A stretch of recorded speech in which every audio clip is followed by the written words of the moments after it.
Ce mai știți, prieteni, despre mine? Că am fugit din țară, că am murit, că sunt închis pentru suspecte crime, mă droghez și că am nebunit. Fără glas rămas am și de aceea umblu beat prin cârcium și cerșesc cui o fi venit întâi ideea, dar aș vrea să știu să-i mulțumesc.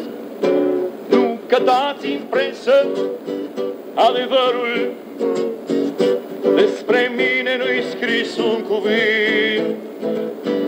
Știrea sigură la noi e sfodul aruncat și dus apoi de vânt.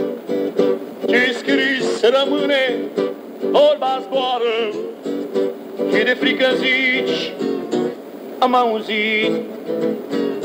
Uite așa încet vise strecoară, că am fugit din țară, că am murit.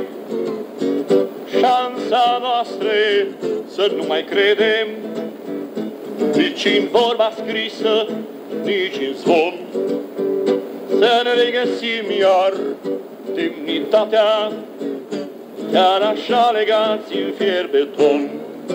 Bunul simț să-l căutăm pe acolo, prin dărâmăturile din sat, la tulpina nucului din curte, care încă nu s-a înstrăinat.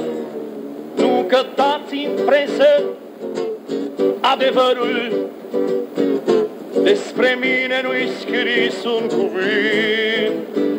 Știrea sigură la noi e svodul aruncat și dus apoi de vânt.